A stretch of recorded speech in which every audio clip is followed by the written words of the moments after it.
повторно за култура, ве носиме на изложба на Александар Ристевски, кој што, односно чија што изложба е насловена етнографија во делата на Националната галерија. Малку повеќе за овој културен момент од Марија во следните минути. Така е, да, етнографија во делата од колекцијата на Националната галерија. Всушност станува збор за изложба која што е поставена во Чифте Алмам и ќе биде поставена се до 3 мај, односно сите оние кои што се љубители на уметноста и би сакале да ја посетат, ќе можат тоа да го направат до 3 мај. Самата оваа изложба го прикажува всушност македонскиот традиционален живот преку уметност. Многу повеќе за самата изложба во продолжение слушаме од мојот денешен гостин, автор и кустос Александар Ристевски. Добро утро и добро дојдовте во Утренза. Добро утро и поздрав до гледачите на телевизија Елма. Драго ми е што имаме можност, колку што имаме време, да ја најавиме изложбата, да ги запознаеме гледачите со истата. Кажете ми како дојде до самата инспирација за поставување на оваа изложба и дали всушност пораката која што сакате да испратите до посетителите е таа како изгледал македонскиот традиционален живот? Па во основа да, инспирацијата потекнува, јас сум иначе во институцијава кустос-етнолог, за разлика од останатите колеги кои се кустос-историчари на уметност. И во еден неврзан разговор со колегите, баш разговаравме за тоа да провериме во одделението депо и документација, чиј дел сум јас од него, да провериме колку од делата, да кажеме, ние имаме колекција од над 3000 нешто дела во истата, кои се воглавно во нашите депоа, да провериме колку од делата имаат етнографски елементи или елементи кои асоцираат на животот, функционирањето, на обичаите, на традицијата и на севкупно што е обележие на еден народ и на севкупно на една нација и на еден простор кој го имаме како таков во нашата колекција.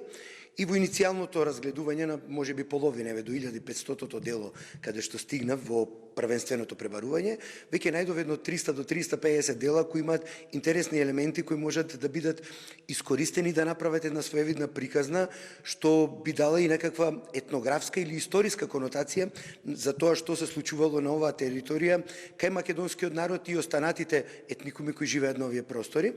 Кога видовме дека таа бројка е преголема, направивме иницијална селекција и заедно со дел од колегите решивме дека да почнеме историско-хронолошки, значи од најстарите автори, од она што е крај на 19 и да кажеме прва половина на 20 век, и понатаму доколку има интерес и желба во годините кои предстојат, да има етнографија 2, етнографија 3, етнографија 4, што мислам дека има и простори може да се разработи.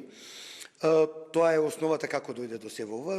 Голема помош морам да искажам на мојот соработник директен за изложбата, тоа колегата магистар Владимир Таневски, историчар на уметност, исто во делот за депо и документација, како и севкупно останатите луѓе, меѓу кои колегата Тодоровски и сите останати кои помогнаа во институцијата да оваа изложба се реализира. Имаме краток период, изложбата се отвори во четврток, ќе трае само до по наредната недела, значи уште 2 недели од денес, заклучно со 3 мај, и морам да кажам дека иницијално во овие први 4-5 дена од отворањето на изложбата привлече исклучително внимание, тоа може да се види и низ бројот на посетеност во изминатиот викенд, но и да кажеме дека значајно е дека добар дел од делата, барем 10 на 15 со сигурност, долги години или воопшто јавно не биле да кажеме прикажани или изјаснувани пред публиката. Оглавном тоа се дела кои биле во депото, ние сме ги чувале и ова е уникатна можност добар дел од нив и да бидат видени за прв пат во животот. Голем дел од луѓето ги имаат видено само на фотографија. Ве благодарам многу за одвоеното време. Верувам дека колку што можевме кажавме подетални информации за самата изложба. Верувам дека и ги поттикнавме нашите гледачи да дојдат и да видат за што станува збор, односно да се зголеми самата посетеност, како што напоменавте дека всушност ја има во првите денови од самата изложба. Мене би било особено задоволство публиката да дојде да ги види сите овие уметнички дела. Тука пред се зборуваме за природбениците и уметниците од првата генерација и втората генерација кои твореле до почетокот на Втората светска војна или претходно и во 19 век.